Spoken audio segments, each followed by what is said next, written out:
कहानी की शुरुआत में बर्फ से ढकी हुई एक सुबह, जहां पर हमारी मुख्य किरदार ऐना अपनी गाड़ी से सिडला लेक जा रही थी ताकि वह अपने मरे हुए पति को श्रद्धांजलि दे सके, क्योंकि वे अपने जीवन के सफर में पहली बार यहां पर मिले थे और वह यहां पर अपने मरे हुए पति की अस्थियां विसर्जित करने के लिए आई थी। लेकिन इसे यहां पर आए हुए काफी समय हो गया। जब ये इस तरफ जा रही थी तो अचानक रास्ता भटक गई। उसने आगे साइन बोर्ड पे देखा कि रास्ता खत्म है, लेकिन अब उसे सिर्फ आगे बढ़ने का ही रास्ता बचा था। पहाड़ की चोटी तक जाने वाली बर्फीली चढ़ाई। उसे बिल्कुल अंदाजा नहीं था कि उसका ये फैसला सही है या नहीं। उसका ये फैसला उसे मुसीबत में भी डाल सकता है जहां से निकलना नामुमकिन होगा। थोड़ी देर गाड़ी चलाने के बाद उसे जंगल में एक छोटा सा घर दिखाई दिया। ये देखकर कि वहां कोई रहता होगा, इसलिए अन्ना रास्ता पूछने के लिए अपनी गाड़ी रोक दी। लेकिन अभी वह 2 ही कदम चली थी कि उसने देखा कि घर के मालिक की गाड़ी पर एक पिस्तौल रखी हुई है और जमीन पर खून के निशान हैं। वो मालिक हेडफोन लगाकर काम कर रहा था। तभी वह अचानक एक अजनबी को देखकर हड़बड़ा गया। जब उसने ऐना से पूछा कि तुम अकेली हो, तो ऐना की जान एकदम से हलक में आ गई। फिर भी उसने हिम्मत करके लेक का रास्ता पूछा और जल्दी से वहां से निकल पड़ी। वह लेक का रास्ता पूछने के बाद जल्द से जल्द इस खतरनाक जगह से निकलना चाहती थी, क्योंकि शायद वो समझ चुकी थी कि यहाँ पर कुछ तो गड़बड़ है। इसके बाद में वो लेक पर चली गई। यहाँ पर पहुंचने के बाद वह झील के बीच मछली पकड़ने के लिए बर्फ में छेद किया और अपनी पति की यादों में खोने ही वाली थी कि तभी पीछे से किसी की भागने की तेज आवाज सुनाई दी। वह धीरे धीरे आवाज की तरफ गई, पर तभी उसे जोरदार गोली चलने की आवाज सुनाई दी।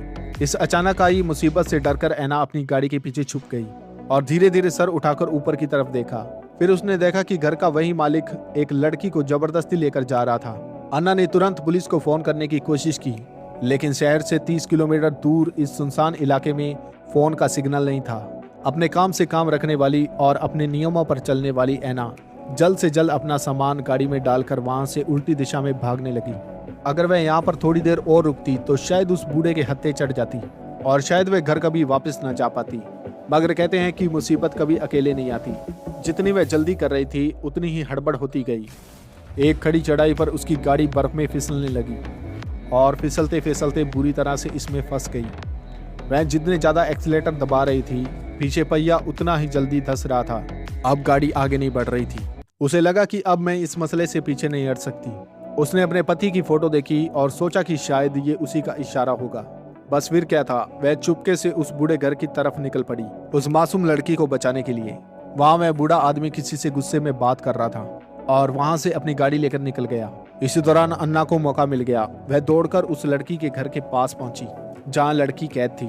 जब उसे यकीन हो गया कि बूढ़ा यहाँ से जा चुका है, तो वह हड़बड़ाहट में लड़की को ढूंढने लगी। लड़की की सिसकियां सुनने के बाद आखिरकार उसे बेसमेंट में एक खिड़की के पास लड़की मिल गई।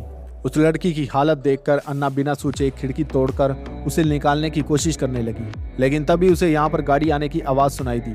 अन्ना तुरंत घर के पीछे छुप गई।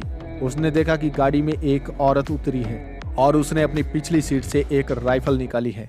यह मामला जितना दिख रहा था उससे कहीं ज्यादा उलझा हुआ था। इन दोनों की बातों से अन्ना को पता चला कि वह औरत उस बूढ़े आदमी की पत्नी है, जिसका नाम लीसा है। घर आते ही उसने पहले देखा कि लड़की भागी तो नहीं। फिर उसने अपने पति से पूछा कि कोई गड़बड़ तो नहीं की, तो बूढ़े ने कहा कि सब कुछ ठीक है। तभी वह बूढ़ा व्यक्ति अपनी पत्नी से पूछने लगा कि तुमने क्लिनिक से मेडिकल बॉक्स चुराया है या नहीं। अन्ना समझ गई कि ये दोनों लोग अच्छे नहीं हैं। इसी दौरान उसने देखा कि लीसा दर्द कम करने की दवाइयां खा रही थी, जिससे साफ था कि ये दोनों लड़की के साथ कुछ गैरकानूनी काम करने वाले हैं। अब ऐना को पता चल चुका था कि इनके पास गन है, इसलिए लड़की को बचाने के लिए एक पक्का प्लान चाहिए। अन्ना ने पहले खिड़की के पास शीशे पर लिखा कि हिम्मत रखना, मैं फिर आऊंगी, और फिर उसने जानबूझकर अपना एक दस्ताना बर्फ के ऊपर फेंक दिया।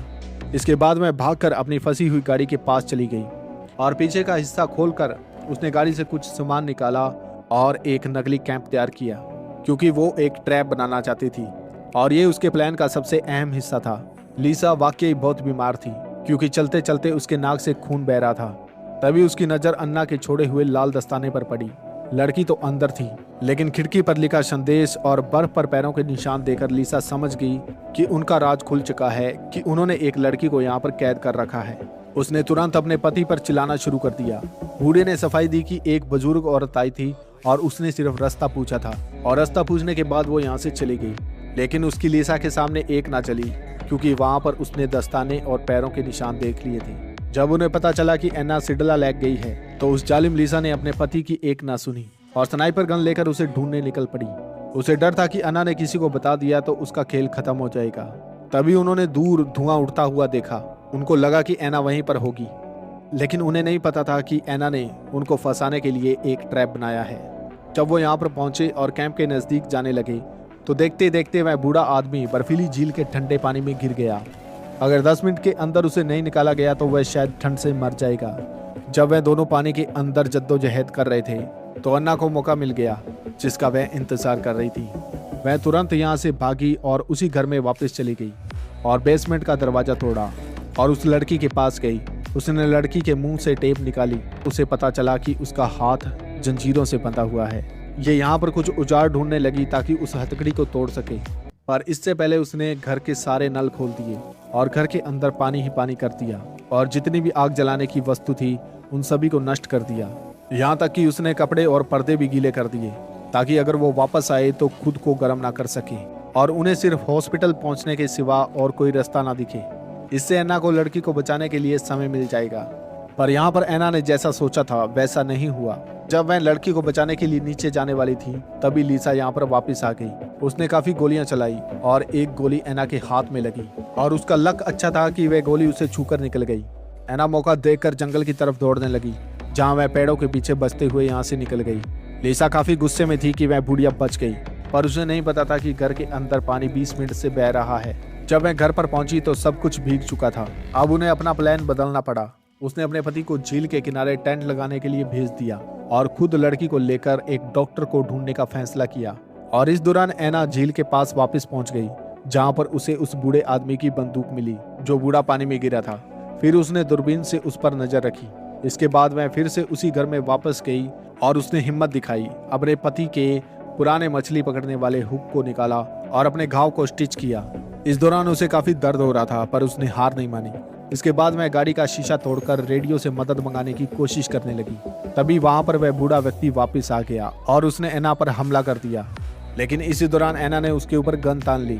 इसलिए वो गिड़गिड़ाने लगा कि मुझे छोड़ दो क्योंकि मैं ये सब अपनी पत्नी के कहने पर कर रहा हूँ और ये उसी का प्लान है।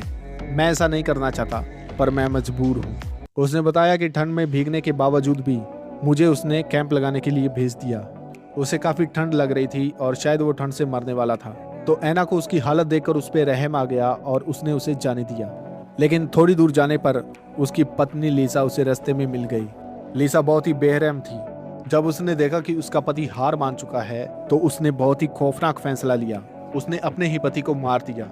उधर एना यहाँ से निकल रही थी तभी उसके सामने एक गाड़ी आ गई और ये वही लोग थे जिन्हें एना ने मदद के लिए बुलाया था। लेकिन एक बार तो एना को देखकर उन्हें यकीन नहीं हुआ। फिर एना के समझाने पर वह उसके साथ उसी घटना स्थल पर पहुंच गए। दोनों गार्ड अपनी बंदूकों के दम पर गाड़ी से बाहर निकले, लेकिन लीसा उनसे कहीं ज्यादा शातिर थी।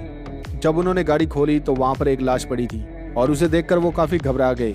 और इसी दौरान लीसा ने उनके ऊपर गोलियां चलानी शुरू कर दी और उन दोनों शिकारियों को मार दिया।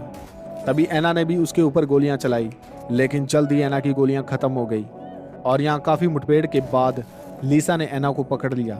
जब उसकी आंखें खुली तो वह लड़की के साथ बेसमेंट में कैद थी। लीसा ने एना को इसलिए जिंदा रखा ताकि वह उसके शरीर से ऑपरेशन करके लड़की के अंग निकाल सके। इसके बाद एना इन्हें जबरदस्ती झील पर बने उस टेंट में ले गई ताकि वहां पर जाकर सर्जरी कर सके। शायद वो उस लड़की के कुछ पार्ट निकालना चाहती थी जो लीसा के काम आ सकते थे। एना ने लड़की को बांधते वक्त काफी चालाकी दिखाई। उसने उसे थोड़ा ढीला छोड़ दिया। जैसे ही लीसा ऑपरेशन शुरू करने वाली थी तो एना ने उसके ऊपर हमला कर दिया। इस दौरान लीसा ने उसे गोली मारी और वो गिर पड़ी। इसके कुछ देर बाद जब वो लड़की को काटने वाली थी तो एना ने फिर से उसके ऊपर हमला किया। लड़ाई के दौरान यहाँ पर आग लग गई। दोनों के बीच जबरदस्त भिड़ंत हुई। एना और लीसा लड़ते लड़ते टेंट से बाहर चली गई। लीसा ने एना को बंदूक के पिछले हिस्से से मारा। लीसा को लगा कि यह गोली लगने से मरी क्यों नहीं, पर एना की जान एक छोटे से बॉक्स ने बचा ली थी जिसके अंदर उसके पति की अस्थियां थी।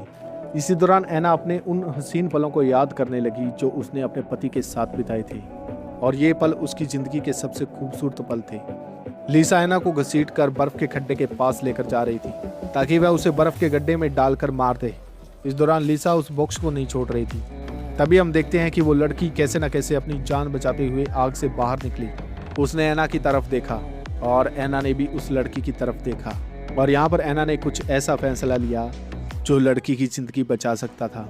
जब लीसा उसे लात मारकर खड्डे में गिराने वाली थी तो उसने बड़ी रफ्तार से उसके पैरों में बेड़ियां डाल दी और दोनों खड्डे के अंदर नीचे गिरते गए और ऐना के दिल में एक सुकून था। उसने वो बॉक्स खोला जिसमें उसके पति की अस्थियां थी। उसने मरते मरते कुछ ऐसा कर दिया जिससे शायद उसके पति की आत्मा को शांति मिले। ऐना ने जाते जाते अपनी जिंदगी का शायद सबसे अच्छा काम किया होगा। अब वो ऊपर अपने पति से मिलेगी तो उसके पति को उस पर प्राउड होगा। तो इसी के साथ इस मूवी का अंत होता है। तो आपको ये मूवी कैसी लगी कमेंट बॉक्स में जरूर लिखिएगा। तो मिलते हैं फिर नेक्स्ट वीडियो में, तब तक के लिए गुड बाय।